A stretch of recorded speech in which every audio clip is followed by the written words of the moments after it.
العبد الذي كسب الذنوب وصدته الأماني أن يتوب.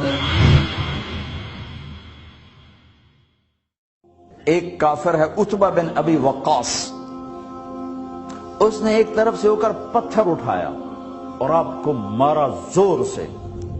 صحابہ کی نظریں تھی تلواروں پر، نیزوں پر، تیروں پر، وہ پتھر نظروں سے نکل گیا، لہذا وہ ان کے اندر کو چیرتا ہوا جا کر میرے نبی کے منہ پر یہاں لگا اور اب سیدھا پیچھے ایسے گئے، پیچھے یوں، پیچھے ایک کھڈا تھا، وہ یہاں گردن میں لگا کنارہ، تو اب بے ہوش ہو گئے، دانت بھی ٹوٹ گئے،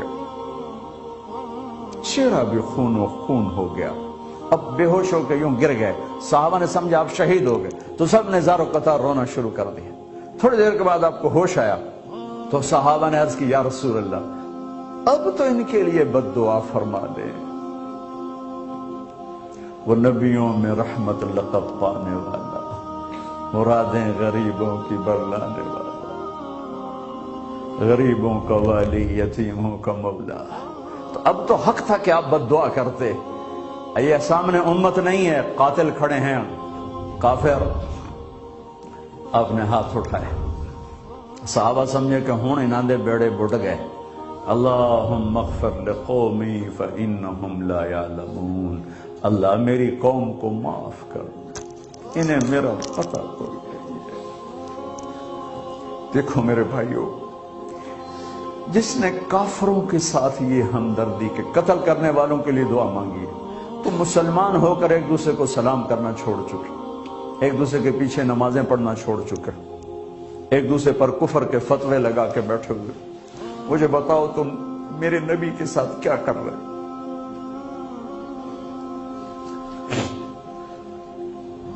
وہ تمہیں فرقوں میں بانٹ کر گئے تھے یا امت بنا کر گئے تھے؟ کیوں اس نادان کھیل میں اپنی زندگی برباد کرتے ہو؟ کیوں نے مسلمان بن کے رہتے ہو؟ اس امت میں اختلاف شروع سے ہے، ہمیشہ رہے گا، یہاں تک نہ جاؤ کہ ایک دوسرے پر کفر کے فتح. جنت میں کون جائے گا؟ سنیوں نے کہا وہابی کافر، وہابیوں نے کہا سنی کافر، بریلیوں نے کہا دیوبندی کافر، دیوبندیوں نے کہا بریلوی کافر، شیعہ نے کہا سنی کافر، سنی نے کہا شیعہ کافر. جنت میں کون جائے گا؟ کچھ تو بھائیو میرے نبی کی محنت کی قدر کرو. میرے نبی تو غیروں کو اپنا بنانے آئے تھے، ہم نے اپنوں کو غیر بنا دیا. جو نفرت کی آگ وہاں بھڑک رہی ہے یہاں مت بھڑکاؤ. جاؤ میرے دیس میں دیکھو کتنے سر کٹ چکے، کتنے سہاگ اجڑ گئے، کتنی مائیں بے آسرا ہو گئیں، کتنی جوان بیٹیوں کی مانگ ویران ہو گئی. کیا اسی کا نام اسلام ہے؟ اسی کا نام عشق رسول ہے؟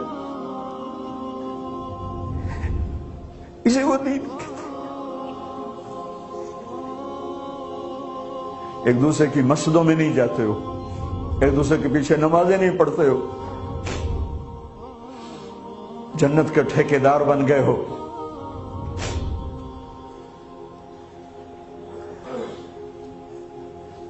میرے نبی تو عبداللہ بن ابی کا جنازہ پڑھانے کھڑے ہو گئے تھے، جس کا کفر ابو جہل سے بھی بڑا ہے. ابو جہل اوپر کی دوزخ میں ہے، عبداللہ بن ابی سب سے نیچے کی دوزخ میں ہے. ان کے بیٹے آئے، یا رسول اللہ میرا باپ مر گیا ہے، اپنا کرتا دے دیں گے میں اس کو کفن دے دوں. ہم نے کہا لے لو. کرتا اتار کے دے دیا. اب کہتے بدبخت منافق دفع ہو جا. کہ یا رسول اللہ آپ جنازہ پڑھائیں گے؟ کہاں پڑھاؤں گا. باقی منافقوں کا تو کسی کو پتہ نہیں تھا سوائے اللہ کے نبی کے، لیکن عبداللہ بن ابی کا منافق ہونا تو سب کو معلوم تھا. آپ جنازے کے لیے عمر سامنے آ گئے، یا رسول اللہ یہ کون ہے؟ کہ مجھے پتا ہے کون ہے. تو آپ اس کا جنازہ کیوں پڑھا؟ کہ شاید اللہ معاف کر. کہ عمر پیچھے ہٹ جا، مجھے پتا ہے یہ کو. میرے اللہ نے کہا ہے تو ان کے لیے دعا کر یا نہ کر، میں معاف نہیں کروں گا، میں کرتا ہوں شاید اللہ معاف کر دے۔ پھر فرمایا کہ میرے اللہ نے کہا اگر تو 70 دفعہ بھی ان کے لیے دعا کر تو میں معاف نہیں کروں گا۔ اگر میرا اللہ کہتا اے میرے محبوب اگر آپ 70 دفعہ اس کے لیے دعا کریں گے تو میں معاف کر دوں گا، تو میں اس کم وقت کا 70 دفعہ جنازہ پڑھا دیتا۔ مجھے بتاؤ تم کہاں سے یہ دین لے کر آئے ہو جس میں تم فرقوں میں بٹ گئے ہو، نفرتوں کی آگ تم نے لگا دی ہے، یہ کہاں سے اسلام آیا ہے؟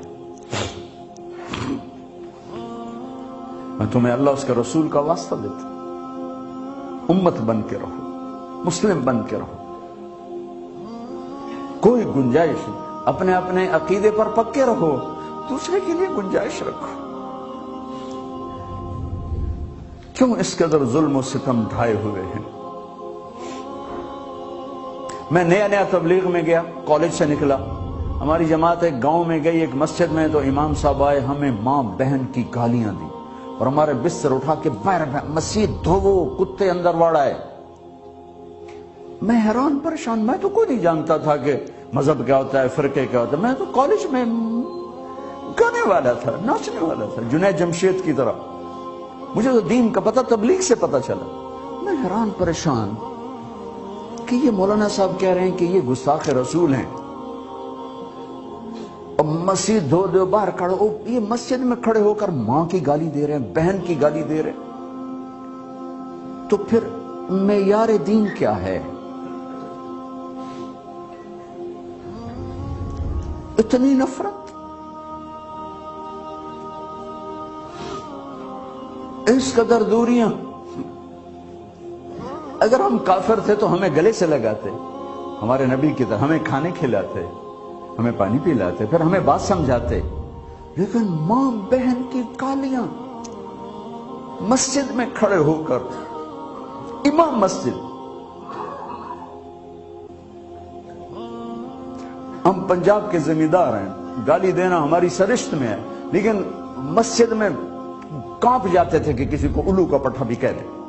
ہمارے بزرگ بڑے بھی بہت گالیاں نکالتے تھے، لیکن مسجد میں کسی کو جرأت نہیں ہوتی تھی کہ وہ میرے والد مرحوم خود بہت غصے والے بڑے سردار آدمی تھے، تو تھوڑی تھوڑی بات پہ مار پٹائی گالیاں، لیکن میں نے نہیں اپنے باپ کو مسجد میں سنا غصے میں بھی کسی کو گالی دیتے ہوئے۔ ماں بہن کی گالیاں نکالو، وہ ساتھ یہ کہہ رہے ہیں کہ یہ گستاخ رسول ہیں، ہم یہ کافر ہیں، ان کو نکال دو، کتے آ گئے، مسجد دھوو۔ میرے نبی کے دور میں تو کافر آ کے مسجد میں رہتے تھے۔ میرے بھائیوں، جو میں عرض کر رہا ہوں، میں اپنا دکھڑا بیان کر رہا ہوں، اس کی سنگینی کو سمجھو۔ یہ پاؤنڈ ڈالر نہیں بچائیں گے جب ہم آپس میں ٹوٹ جائیں گے۔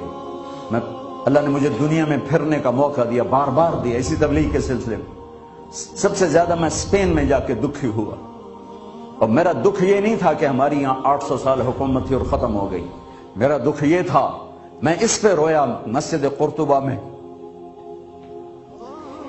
کہ جس وجہ سے اسپین تباہ ہوا، وہ ساری وجہ میرے دیس پاکستان میں موجود ہے اس وقت، اور ہوش نہیں ہے کسی کو۔ مذہب پر لڑائی، سیاست پر لڑائی، دین پر نفرت، سیاست پر نفرت، قوم پہ نفرت، صوبے پہ نفرت، پیشے پہ نفرت، نفرت نفرت نفرت۔ میرے نبی نے پوچھا اسلام کا سب سے مضبوط عمل کیا ہے؟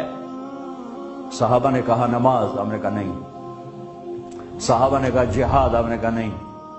صحابہ نے کہا روزہ، آپ نے کہا نہیں۔ صحابہ نے کہا حج، آپ نے کہا نہیں۔ کہ یا رسول اللہ پھر آپ بتائیں؟ فرمایا دین کا سب سے مضبوط عمل محبت ہے، محبت ہے، محبت ہے۔